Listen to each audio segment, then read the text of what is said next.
Inside Dittofi, you can implement a custom database structure for your app.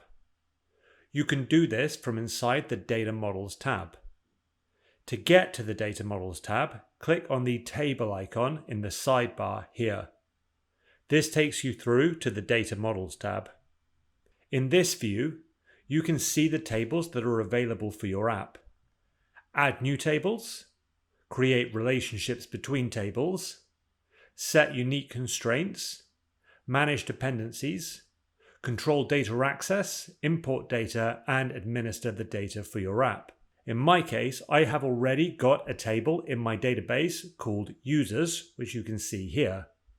The table is storing all of my users' email and password information. I can add new columns to my users table by clicking on the plus button here, giving my column a name. For example, I can create a new column to store username data.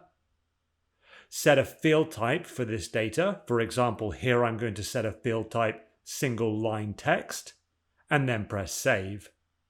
This adds a new column to my database, which you can see here. In addition to adding new columns to my existing table, I can also create a new table for my database by clicking Add or Import. From here, I can create a new table, import data from a CSV file into an existing table or a new table, or I can create an entire database schema directly from SQL.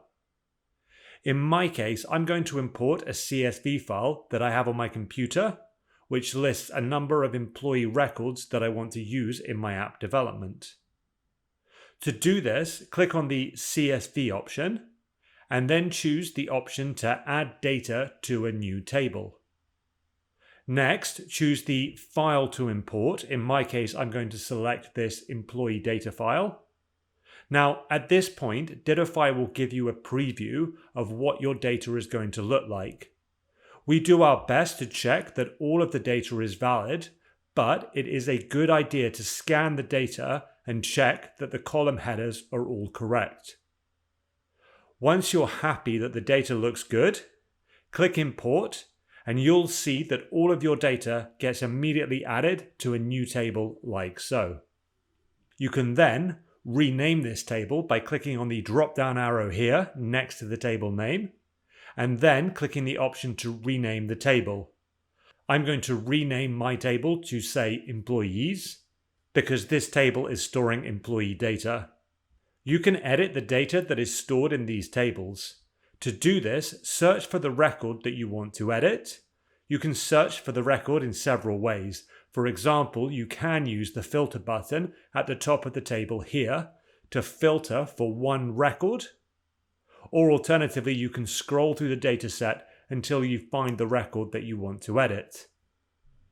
After you've found the record that you want to edit, hover over the row of data that you want to edit and click on the arrow on the right-hand side of the cell. This will bring up a pop-up form from where you can edit the data. Once you've finished editing the data, click Save, and this will then save your changes into your database. It is also possible to add new rows to your data table by clicking on the plus button at the bottom of the table here. This will bring up a form that you can fill in so as to enter new data into your table. After you've entered the data, click the Save button here, and this will add the new record to your table. As well as being able to import data and schemas from CSV files and SQL statements, it is also possible to create a new table directly inside of Dittofi. For example, I might want to create a new table called Job Roles. This table is going to store all of my employee job roles. To do this, I'm going to click the Add or Import button here, and then Create Empty Table. And then I'm going to rename the table to Roles. After I've created my table, I can add new columns to my table with different data types. For example, here I'm going to create a new column called Roles and set the field type to single line text. This column is going to be used to store all of my employee job roles.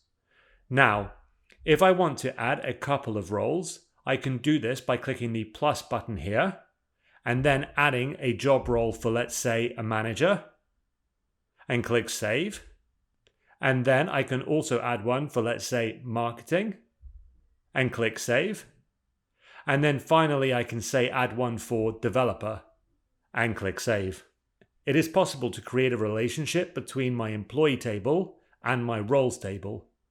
To do this, first of all, I'm going to go back to my employee table and I'm going to add a new column, which I'm going to call role ID. And I'm going to make this column of type number. This column will store a numeric reference to one of the job roles in my job roles table. To create this relationship, click on the Relations button. This takes me through to the traditional relationship view of my database. From inside here, I can create relationships between tables, set unique constraints on columns, control permissions, and set dependencies. To create a relationship in the Relations view, click on the Relationships button here, and then choose a column in the table that you'd like to join to another. In my case, I want to join up the Roles ID column with the ID column of my roles table. I can then click and draw the relationship between the two columns that I want to join the table on. To move between the grid and relation view of your database, you can click on the grid button to get back to the grid view, or you can click on the relation button to get back to the relationship view, and then on the grid button again to get back to the grid view. In the next lesson, we are going to learn all about backend actions and how we can use these to take data out of our data tables and send this data back to the front end of our app.